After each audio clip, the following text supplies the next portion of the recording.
everyone, and Hey. welcome to another edition of the Houston Texans Roundtable. Man, I got three of the best content creators all over social media with me. I got AD from the H Town Rundown. Brother, how's it going? Wonderful, wonderful on this Victory Wednesday. Hey, Victory Wednesday. We got the OG Houston Stress. And what's going on, OG? Oh, we blessed, man. Back to back division champs. Back Hey, to back champs, Brian. Doesn't matter how we got it done. back to back chance, Brian. And then we got the handsome man right below me, Mr. Harley Dugan. What's going on, Baba? Doing it good, man. I'm doing well, man. Texans win. It's always good when the Texans win. Back to back AFC South champs. We on to the next one. All right, well, Hardy, we'll stick with you, man. How do you feel about back-to-back AFC South champs? Not only did we beat the Miami Dolphins on Sunday 20-12, but with the help of the Denver Broncos and the Indianapolis Colts just being a horrible organization, we secured the division. And I don't know when was the last time we had back-to-back AFC South champs. Oh man. Yeah, that's a good one. hmm I should probably Google that one. But probably Bill O'Brien era, obviously. Yeah, thank you, AD Mitchell, for being an absolute dumbass. Like, thank you. I don't know what else to say there. Like his explanation of the play was even like, oh, that's what I was supposed to do. The fuck you aren't. I'm sure Shane Steichen was like, yeah, okay. The fuck? Hell no. That guy looked like a dumbass, but hey, it's the Colts. I predicted them to lose against the Denver Broncos. They gave them a little bit more of a battle than I thought, and hey, that video aged well because I was saying in the video before the game happened, hey, Broncos are going to lose, and the Broncos are going to win, and the Steelers are going to lose, and Steelers lost, Eagles won. And, maybe if you won the third seed, I don't know how much difference it really makes between the third and the fourth seed. You're kind of just stuck there anyway. Mm-hmm. I'm excited. Texans get a win. Damn good win. Defense was everywhere, swarming, doing their thing. They were nasty, and they showcased the ability that we can not only carry this team to a playoff victory, but I said it on my channel. I think a lot of people were saying it on Twitter as well. Like, this is a Super Bowl caliber defense, the way they played against the Miami Dolphins. Like, there was just the level of stars that you have on this defense, the level of talent built upon each other on this defense. It is amazing to see. It is enlightening. As long as the offense is adequate enough, you're going to be in every game, unfortunately and fortunately. But as long as the offense is adequate enough, as long as they put up 24, maybe I'm confident enough. If Kayemi Fabre don't miss any field goals, I'm confident enough that the defense can do their thing, and that's what D'Amico loves, right? That's exactly what he does love, man. He's willing to win by 1 point. Stress since Houston Texans back to back AFC South champions. They get it done at home, man. How you feeling? I'm feeling good, man. I mean, kind of what Harley was alluding to, like this season overall for a lot of fans has been pretty frustrating, and I understand why. I get it. Obviously the expectations are super high, but all things considered, offensive struggles. We clinched the division with 3 games left. Like, how upset can you be? I mean, now we're like talking about, should we rest our starters for 3 games? Like, this is a crazy. We are in a very enviable position. But I agree with what Harley said. Like, and it's kind of taken me a little bit to understand this. And like, once I kind of understood this, it's like made me more comfortable as a Texans fan, like confident going forward. But just understanding like this is like the way D'Amico Ryans wants to build his team. It may not be what we all want as fans. We want the high-powered offense scoring 30 plus points a game and blowing teams out, but he wants to build it through an elite defense. And as Harley said, this is an elite Super Bowl caliber defense. Yeah, they've had a couple of stinkers here and there, but overall, what they've done to some high-profile quarterbacks, like making them look, terrible, is super impressive. And we really haven't been fully healthy on defense all year, and we're about to be once Aziz gets back. The most healthy will be at any given point in time. So I feel really good. The run game is better than what it was last year, and so finishing out the season, it may not matter how we finish out. It seems like we're locked in that 4 seed. We could potentially get the 3 seed. Very small chance for the second seed. But I think the biggest thing that we want to see in these next 3 games is minor improvements on the offense Mm. or major improvements. And like Harley said, I agree. I mean, we got elite defense. We just need average to slightly above average offense, and this team can make a run. AD D'Amico Ryans becomes, I believe, the sixth coach since the year 2000 to win back-to-back division championships in his first 2 years. Are you also on the same wavelength of Harley and Stressens that this offense, all you need is just 20 to 20 something points and just hope that the defense does its job? It's depressing, but We're stressing. we're Depressing. depressing because there's so much hope for this offense, and the fact that we're praising CJ Stroud for not turning the ball over on this offense is, I feel like, is a low for this Houston Texans team. But definitely the defense is a defense that can carry you. Long as you make the timely plays and you make the plays that's needed on offense, yes, this defense can carry you because that's how great they are. But how often can you rely on that before it bites you in the ass? Mm. And that's honestly the biggest question going in. But before we get into all that, Stressens, we have a special event that we want to talk about. Give me one moment here while I bring this up. Yeah. Let us know about it, Stressens. Tell us. Yeah, so we're having a watch party at Tejas Brewery. We're all partnering on it, everyone here, as well as Tomorrow's Retro. They, put out some good merchandise, t-shirts. We have other content creators that will also be there, and we feel like this is a good opportunity for all of us in our Texans community. Everyone in the chat that we've gotten to know over the years, or for me in the past year since I've been active. I consider a lot of you guys friends. I interact with you guys all day, every day. I think it's a great chance for us to all meet in person and watch us hopefully beat up on Patrick Mahomes. I think we can beat Mahomes. But yeah, for us to get together, we'll have giveaways at every quarter.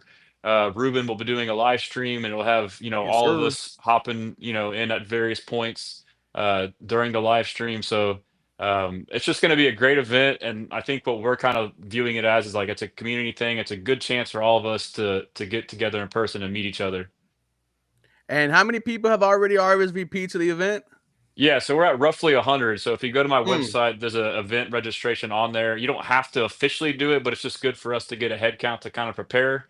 So I think the capacity for the whole bar, which is massive, is 3 stories, is 300, and we're 1/3 of the way there with the 100. So if you haven't, please do go to www.houstonstressens.com. It's just right when you scroll down, you'll see an RSVP thing. And I didn't even mention too, we partnered with Toys for Tots. We're doing a toy drive also to kind of Mm-hmm. tie in a charity aspect for the holiday season, a season of giving. If you come and you're able, please bring us an unwrapped gift, a toy, and we'll hopefully I'm working on getting Fox News there to kind of do a piece, and if that's the case, maybe do a thing on that and maybe interview various content creators. So we know the Texan community, and we know them well. I think you Mm. need to clarify what kind of toy. Yeah. Yeah, toys for God damn it. kids, Yeah, just go into Walmart, Target, dollar store, wherever, man. I think, anything and nothing used, just new and not adult toys, if that's what AD is hinting at. Some people might get None confused off on. this So net. but yeah, man, I mean it's about community, and getting together and meeting each other, and hopefully this is a good game for us, and it's the start of a good run here to finish the season.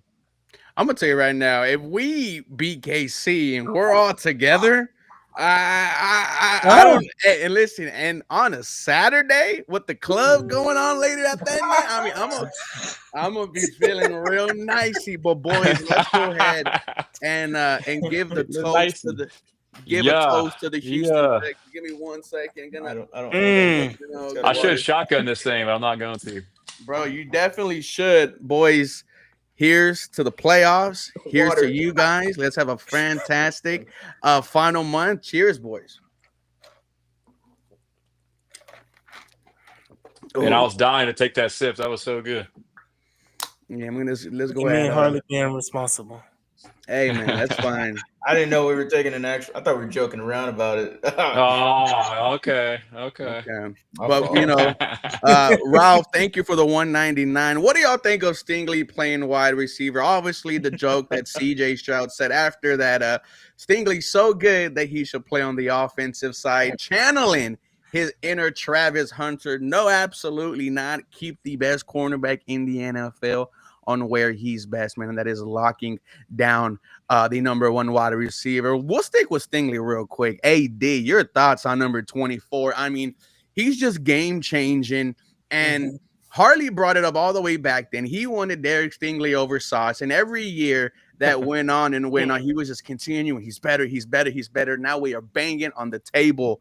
Derek Stingley miles ahead of Sauce. Sauce should never be in talks with Derek Stingley in the same sentence, man. Your thoughts on number 24? Derek Stingley is possibly the best corner in the league right now. The way he's playing and the way that he's playing and the way that he's just shutting down people left and right. The fact that he's finally allowed to follow, and travel with the top receivers every game, is a thing that is enlightening, and I'm glad to see it because he is finally overcome the injury bug, overcome all of the obstacles, and he's showing that promise that he had his freshman year at LSU, and he's showing that he is well deserved and should have been the third overall pick.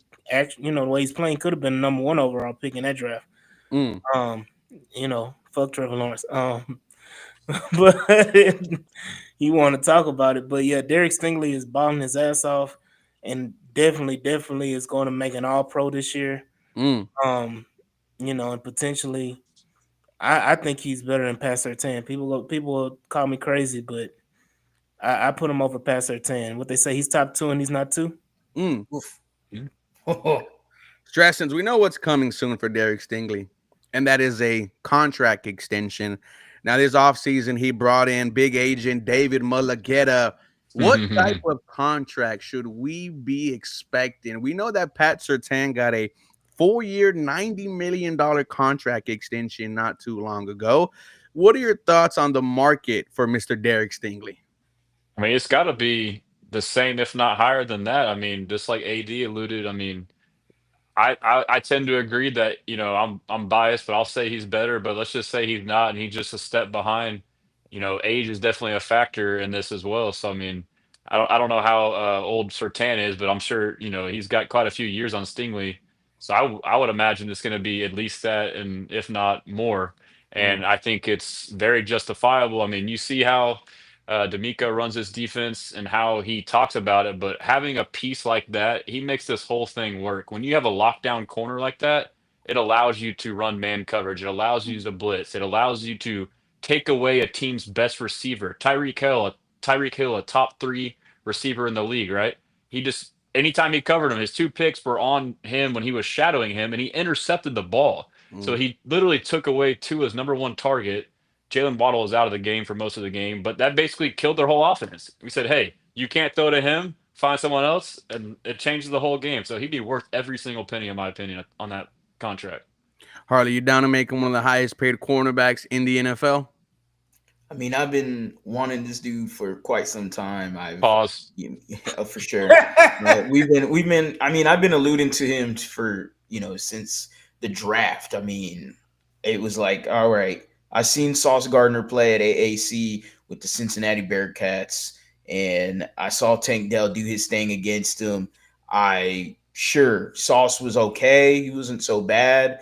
But I always was like, man, Derek Stingley is literally practicing against the best receivers right now in the NFL, arguably, and was locking them up. It was always a matter of health, and he's healthy. Last year, played 13, 14 games for you last year. That's cool for me. Obviously want him to be fully healthy. So far, knock on wood, trending that way. He's been amazing. All-pro cornerback, best corner in the league, second to none. I mean, he deserves every penny. I would absolutely pay him. If it's 4 years, 90 for Pat Surtain. He's definitely got to be somewhere around that range, if not higher. I'm curious because you know how it is, man. We talking so highly, but it's always curiosity strikes me when it comes to the team trying to negotiate these deals.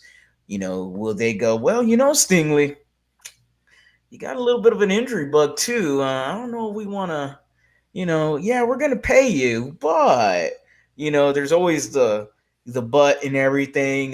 So I am curious to see if the Texans maybe not pony up all the way. I'm pretty sure they will. It's just a curious statement there. It's fun.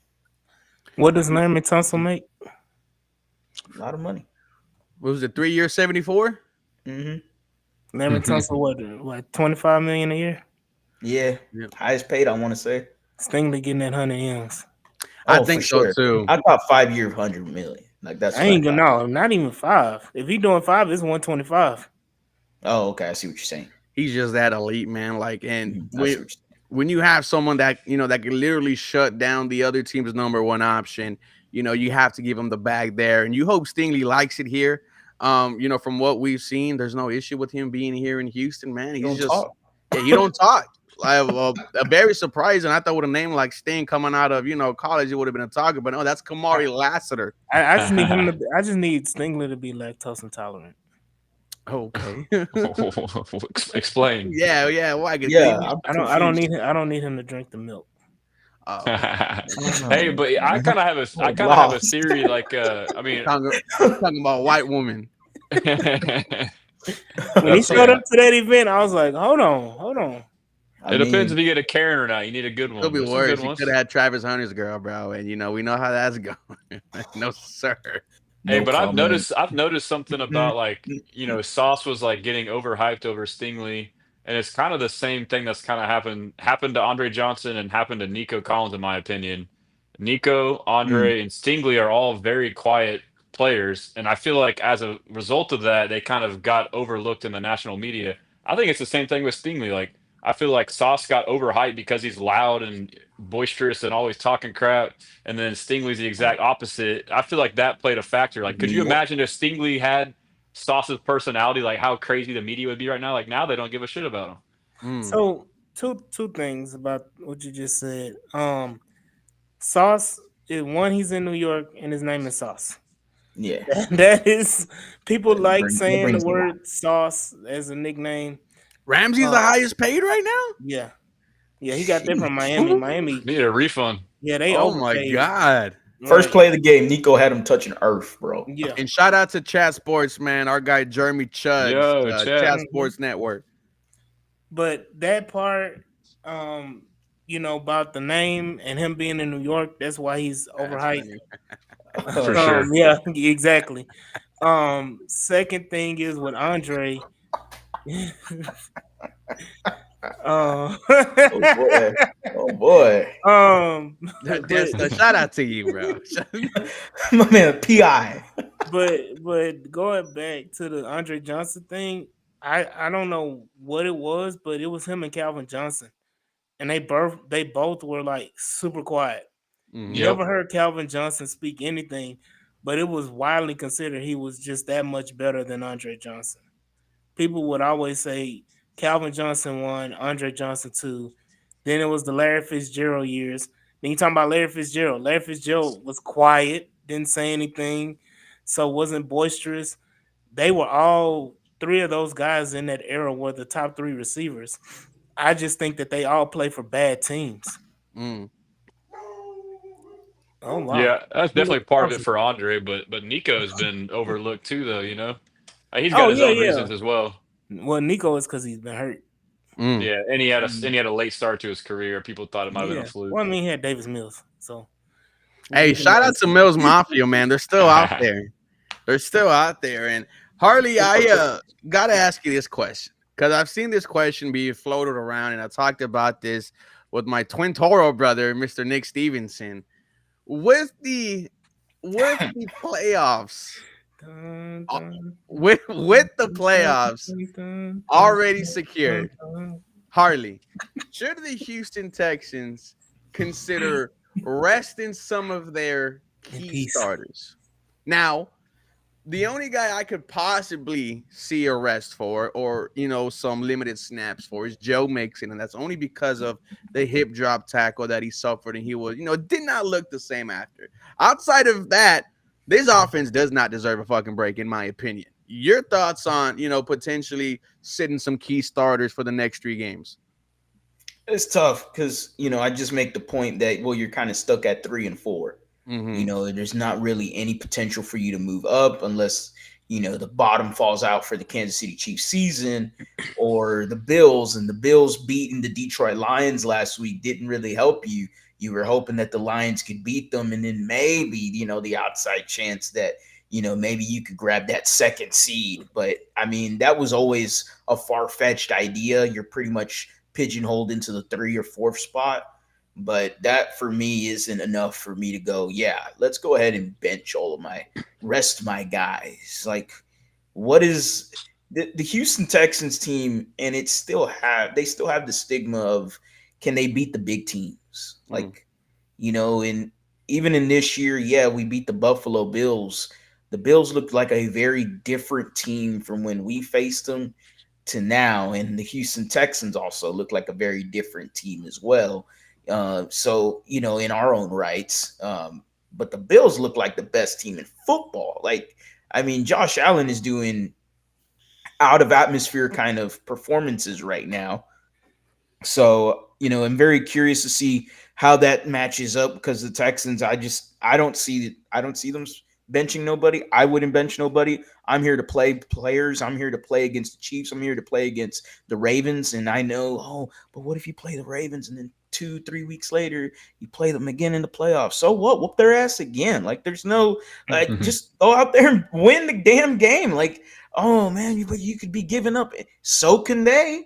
Like, there's 2 teams at play here. Like, everyone always is focused about, oh well, if we do this hurts us. Well, there's another team. It takes 2 to tango. Like, so at the end of the day, I'm here to play my guys, and they should be wanting to play against the Kansas City Chiefs. They should have an attitude like Tim Settle. We need more. That's a Oh, dog. yeah. See, I'm sorry. We need more motherfuckers like Tim Settle on this team. Man. What? Like, that's exactly what we need. What? I'm just saying, man. Like, that's the kind of attitude that we have been missing from this Houston Texans team. And people and fans specifically complain about the suit and tie kind of good boy, choir boy attitude. But then y'all are the same ones saying we should be benching guys. Hell the fuck no. We're here to go in there and beat Kansas City and beat the damn Ravens. Like, come on, man. That's what I want. I want to see the Texans do some damn magical stuff. That's what I need to see.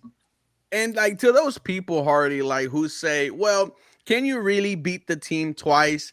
And I say, I mean, what type of confidence are you going to have if you lose this game? Like, to that mindset, right? Right. Like, my guy says, I'd rather lose these next 2 games and then beat them in the, postseason. And I'm like, I mean, well, duh. Like, who would Loser not talk. want that? However, like, what type of confidence would you have going in, to the postseason with the L against Kansas City, an L against Baltimore? As contagious is confidence, a negative mindset could be just as contagious. AD, your thoughts on resting players this final 3 weeks of the season? When I hear that, I think about my boy C-Roll. Rest in peace, C-Roll. Rest in peace. Yes, Favorite quote was committed to mediocrity. Like, when you sit up here and say, I'm cool with us losing the next 2 games or whatever, that's being committed to mediocrity. You have an opportunity to get the 3rd seed, play a team like the Chargers, who just got their ass waxed by fucking Tampa Bay. And so, like, that's the team that you're playing. When you're the 4th seed, you're playing Pittsburgh or Baltimore. Okay. Oh, thank you, Michael. Thank you, Michael. Thank you, Michael. But definitely, like, that shit there is blasphemous in my Stephen A. Smith vocabulary. And like it's unacceptable. You're not swarming if you're talking about losing any games. Mm. Period. And what does swarming stand for, AD?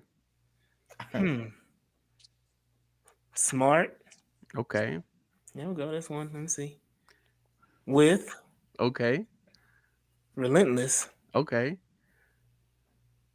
and something. No. Smart. Damn, you don't know what swarm means, AD? No.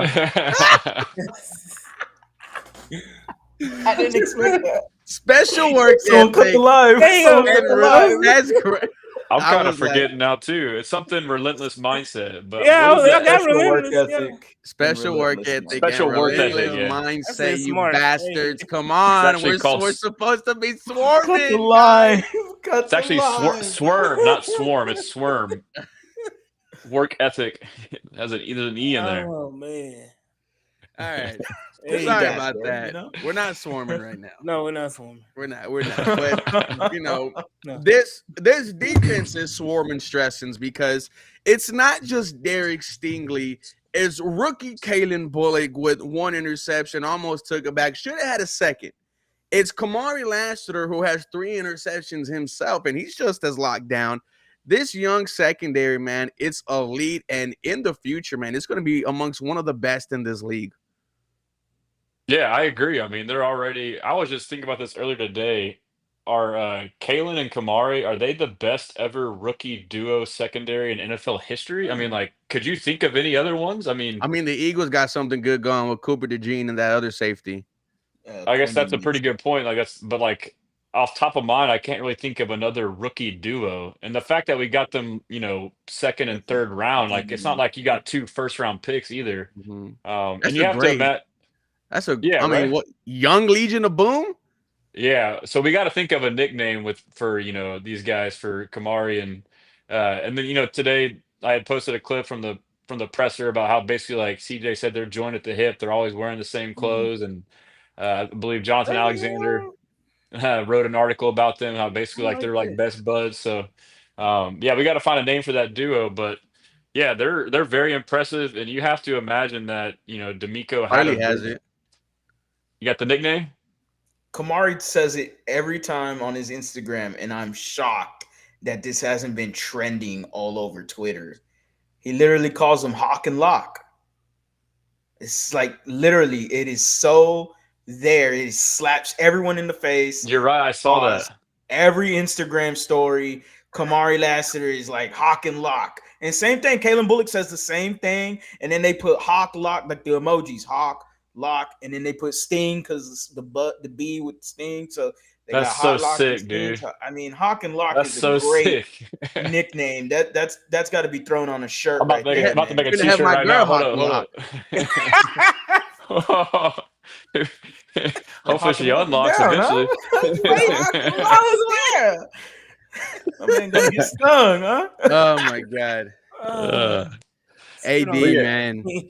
When you look at this young secondary, dude, like what does it remind you of? Have we seen anything like this in the past where you have a legit, like, weapon in your secondary? You got a ball honking safety, then you got 2 lockdown corners, and you have whatever the hell between Eric Murray and Jimmy Ward. Just it's crazy to think that we Eric Murray. rely on this secondary where in the beginning of the season we were like, damn, we're starting 2 rookies back there. Mhm. Um, definitely think that this is something that hasn't happened before in a while. That I think both of them have 4 picks. Kalen has 4, Kamari has 3. No, Kalen Okay. has 5, 5. Kamari has All 3. right. Okay. So the fact that both of those guys, 8 picks between them, they could prob- both have like 2 or 3 more apiece at least. that definitely I see them having 10 interceptions by the end of the season between both of them. And Damn. yeah, Sounds that's crazy. right. That sounds crazy.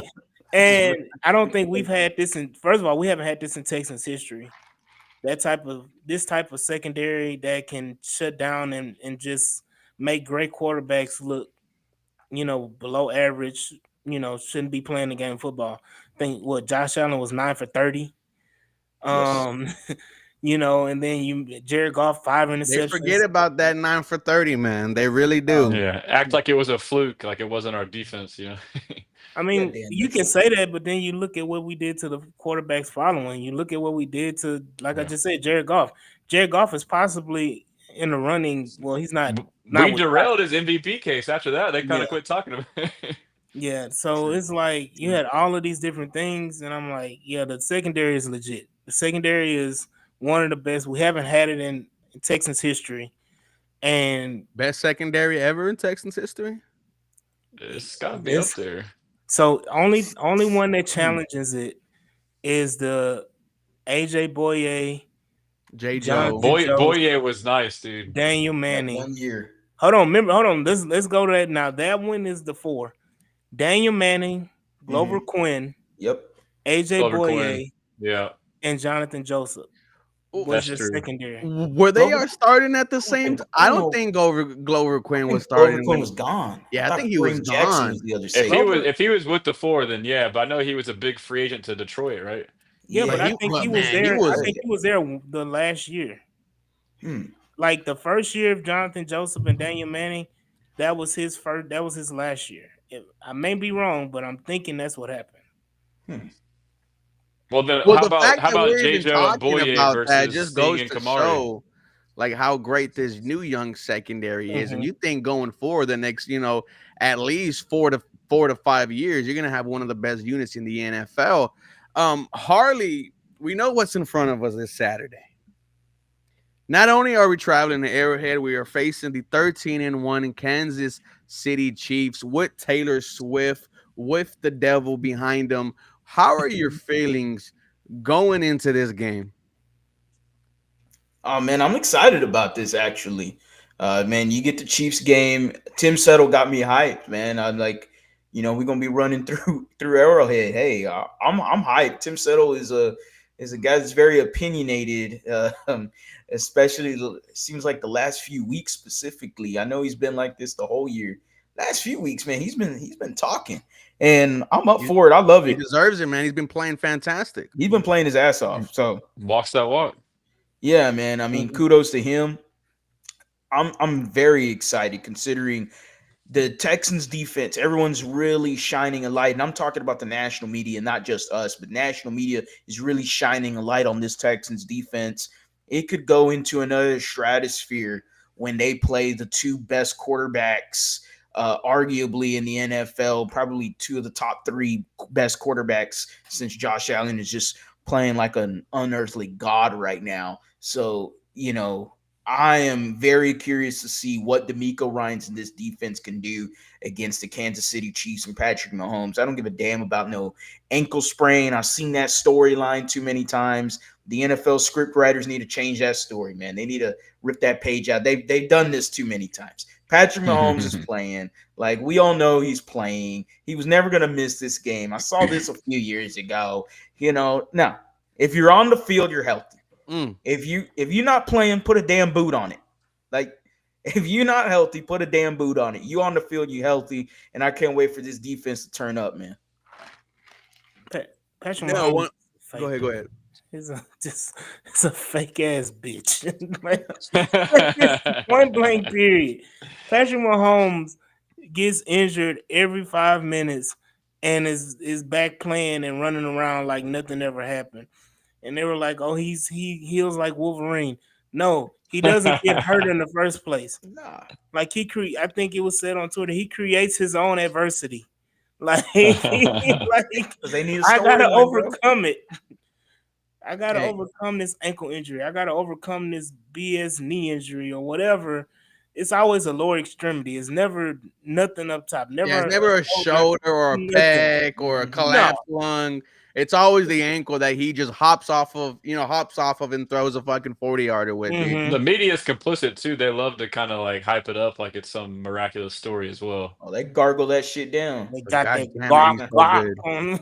Gok 3000 on Patrick. AD, how do you feel about this? How do you feel about this game, bro? Hey, I'm excited. I'm expecting us to beat that ass, man. I'm expecting us to beat that ass on Saturday. No doubt. I just got a feeling we're just gonna walk into Kansas City and put a stamp on it and shut them down. I don't want to get too excited because, like, when I was, watching the game preview that the NFL put out, and they keep on talking about they've been in 10 straight, just one score games. And I'm like, man, if it's one score games, there's no one, better than that than the fucking Houston Texans. We've been in one score games since, D'Amico got here. And you feel like with this defense, with Daniil and Will both having 10 apiece, and there's no signs of either of those two stopping. Like Harley said on Bleacher Report, man, you got a Super Bowl defense. You got something that could win you a playoff game. I called the Ravens gog fly. What are we doing? What are we doing in the comment section here? How do you See what happens when you win the division? Hey, and that's crazy, right? Because last year we didn't win that bitch till week 18. Yeah, we're chilling. Now we're here, like with 3 games left, and we're shout out to the Jaguars for choking on that chicken bone, man. Oh my god. Soft ass Jaguars fans, man. Oh man, did they take a 3 steps backward? Hey, let's go ask UCF how they doing, man. But yeah, but no, I feel good. I mean, like you said earlier, like we'll be at the watch party together watching this. If y'all joined us late, make sure and join us at Tejas Brewery in the Heights area for the game. But I'm confident, like, with or without Mahomes, I hope he does play, because I know if he doesn't, it's going to be a lose-lose from the public perception's eye. It's going to be, oh, you beat the Chiefs without Mahomes, it doesn't count. And then if we lose, we're the worst team ever. But no, I'm super confident, and the biggest thing that makes me confident is, you alluded to it. One part of it is Will and Daniil, the best edge rushing duo in the league, against probably the worst offensive tackle duo in the league. Yes. And it's kind of funny how national media has been giving Pat Mahomes all these excuses about how terrible his O-line is, when it's only been the past 6 to 7 weeks or less that it's been bad. With only the tackles, they have the best interior, by far the best interior, and then maybe the bottom of the league at tackles. But when he's on national TV and he gets sacked, they're like, oh, he can't do anything, and it's like a fraction of what CJ's gone through. But anyways, Will and Daniil on the edge against those tackles, like, good luck, bro. So I mean, if I'm the Chiefs, I wouldn't play Mahomes. Like, I don't know if they're doing gamesmanship, but I wouldn't even play him if he was healthy. I'd be debating not playing him against the Texans. Like, he's going to get his ass hurt and potentially be out for the year. Even more so with the bum ankle, he's not going to be able to escape these rushers. So I think we have a really good chance to win. I think it'll be a great game, but I can't wait, man. The NFL called and said, Patrick, you got to play. Yeah, they want that money for sure. One, this standalone game. Standalone game on NBC, national television game. And then, of course, he's going to play on Christmas. Got to play on Christmas. Got to do it for Beyonce. Harley, you got a pregame speech for us, or we're gonna wait a couple more days? Shoot, we can do that motherfucker live. Fuck all that. Yeah. We can do it live pregame. For the watch party. Once again, let me put up the flyer up here so the 129 people in this stream could check out. Yeah, go RSVP right now. Shit, go ahead. 2101 Summer Street, Houston Texans is the place. Kickoff is at 12. Yeah. Thought he started at 3. No. I would have been late. You gotta wake up a little early, huh, Ruben? Don't be going too hard on Friday, bro. Nah, get Friday some rest. We're going to the. I'll be up. Don't worry about me. Oh, he'll be up. But we'll probably get there at least an hour early. We'll probably get there at least 11. I'll be there early. Yeah. 11's the goal. 11's the goal. And then we'll start the live stream around 11:20, right? We'll get Texans on 3 on there in the pregame, and then we'll cycle in all the other content creators, man. So make sure you guys pull up. And once again, we just want to thank everyone for being a part of today's live stream, our biggest of the season so far. If you're going to go there, we already had 100 people RSVP. We'll see you Saturday. We need 80 of y'all to buy us a beer. Guys, do us a favor. Have a blessed